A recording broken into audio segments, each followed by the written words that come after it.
नमस्कार, मैं श्रेया। चलिए देखते हैं आज के डिजिटल न्यूज एनालिसिस में क्या खास है। वक्फ मामला। वक्फ अल्लाह का होता है। सुप्रीम कोर्ट में सरकार ने अंतरिम आदेश का किया विरोध। सुप्रीम कोर्ट में वक्फ संशोधन कानून को चुनौती देने वाली याचिकाओं पर लगातार तीसरे दिन सुनवाई हुई। इस दौरान केंद्र सरकार ने किसी भी प्रकार के अंतरिम आदेश का कड़ा विरोध किया। सॉलिसिटर जनरल तुषार मेहता ने चीफ जस्टिस बी.आर. गवई और जस्टिस ए.जी. मसीह की बेंच के समक्ष दलील देते हुए कहा कि वक्फ अल्लाह का होता है और यदि किसी संपत्ति पर वक्फ का दावा हो जाए तो उसे वापस पाना बेहद कठिन हो जाता है।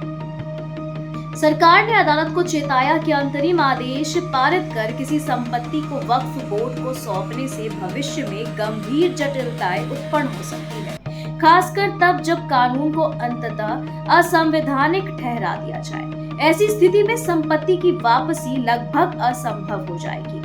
मेहता ने यह भी स्पष्ट किया कि वक्फ बनाना और वक्फ को दान देना दो अलग प्रक्रियाएं हैं।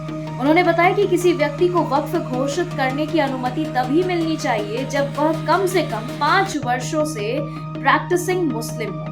यह प्रावधान इसलिए रखा गया था ताकि धोखे से संपत्ति को वक्फ घोषित न किया जा सके।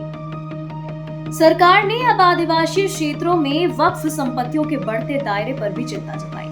तुषार मेहता ने सवाल उठाया कि जब सामान्य नागरिक इन क्षेत्रों में जमीन नहीं खरीद सकते तो वक्फ बोर्ड यह संपत्ति कैसे अधिग्रहित कर सकता है। उन्होंने कहा कि जैसे ही कोई संपत्ति वक्फ बनती है, मुतवल्ली को उस पर पूर्ण अधिकार मिल जाता है, जो व्यवस्था खतरनाक हो सकती है। इसके अलावा वक्फ बनाने की योग्यता को लेकर के भी बहस हुई। मेहता ने कहा कि 1923 से 2013 तक केवल मुस्लिम ही वक्फ बना सकते थे, लेकिन 2013 से मुस्लिम शब्द हटाकर कोई भी व्यक्ति जोड़ दिया गया।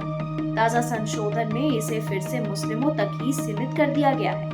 वहीं याचिकाकर्ता कपिल सिब्बल ने 2010 के फैसले का हवाला दिया, जिसमें गैर मुस्लिमों को भी वक्फ बनाने की अनुमति दी गई। उन्होंने कहा कि इसी आधार पर 2013 में संशोधन लगाया गया था। बता दें कि सुप्रीम कोर्ट ने अभी तक कोई अंतरिम आदेश नहीं दिया है और अगली सुनवाई की तिथि तय की जानी बाकी है। मामला अब एक ऐतिहासिक फैसले की ओर बढ़ रहा है।